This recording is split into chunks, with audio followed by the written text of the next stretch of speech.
जमात जहूर तालिबा इनामदार साइमा शकील ये आए और अपने ख्यालात का इजहार करें। मोअज़्ज़िज़ सामाईन इकराम, स्टेज पर जलवे अफरोज हुए मेहमानाने खुसूसी, आसातिज़ा इकराम और मेरे साथियों, अस्सलामु अलैकुम। मेरे अजीज साथियों, आज के इस सुनहरे मौके पर टीपू सुल्तान के अहम किरदार के बारे में कुछ अर्ज करना चाहती हूँ। आपसे इल्तिमास है कि बगौर समाअत फरमाएं। जो लड़ा था सिपाहियों की तरह हिंदुस्तान में ऐसा बादशाह न हुआ, जो लड़ा था सिपाहियों की तरह हिंदुस्तान में ऐसा बादशाह न हुआ। रूह तो हो गई तन से जुदा मगर हाथ तलवार से जुदा न हुआ। रूह तो हो गई तन से जुदा मगर हाथ तलवार से जुदा न हुआ। सामाईन इकराम, मैसूर की वादी का शेर जिन्हें हम टीपू सुल्तान के नाम से जानते हैं, जिनकी पैदाइश 20 नवंबर 1750 को देवनाली में हुई। उनके वालिद का नाम हैदर अली और वालिदा का नाम फखरुन्निसा था। टीपू सुल्तान को कम उम्र से ही मुताले का शौक था। जब वालिद को इस बात की खबर हुई तो उन्होंने टीपू सुल्तान से आकर कहा, मेरे बेटे, हुकूमत को एक कलम से ज्यादा तलवार की जरूरत होती है। हुकूमत को एक कलम से ज्यादा तलवार की जरूरत होती है। बाप के इस जुमले ने बेटी की जिंदगी तब्दील कर दी। सैर व तफरीह करना टीपू सुल्तान को बहुत पसंद था। टीपू सुल्तान के तख्त नशीन होने से पहले का वाकया है।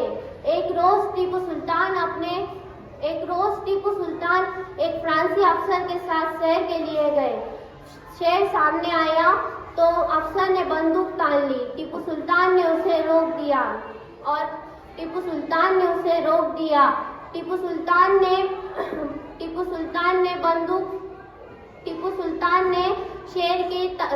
सुल्तान ने तलवार के एक ही वार में शेर के चारों टांगे जिस्म से अलग कर दी।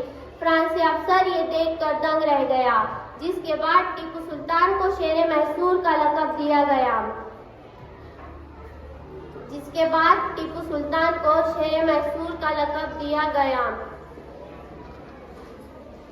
हर कोई शेर जैसा जिगर नहीं रखता। जो खुद तलवार है वो खंजर नहीं रखता। जो शौक रखता है पीने का जाम वो खौफ दुश्मन का अपने अंदर नहीं रखता। सामाईन इकराम, मैसूर की वादी का शेर जिन्हें हम टीपू सुल्तान के नाम से जानते हैं, ये वो शख्सियत थी जो निहायत ही दिले, नीडर और शुजाअत वाली थी। वो मुस्तकिल अंग्रेजों के खिलाफ चैलेंज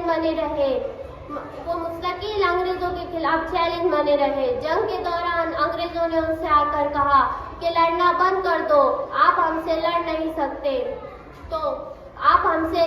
सकते।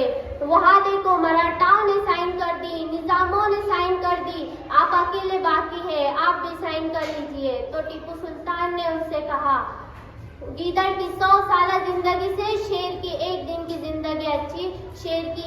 की जिंदगी अच्छी। सदर आली वकार, टीपू सुल्तान वो शेर था जिसके शहीद होने के बाद भी काफी देर तक अंग्रेज उसके करीब जाने से घबराते थे। 4 मई 1799 को टीपू सुल्तान ने अपनी शहादत का जाम पीकर आखिरी नींद सो गए। इतना कहकर मैं अपनी तकरीर खत्म करती हूँ।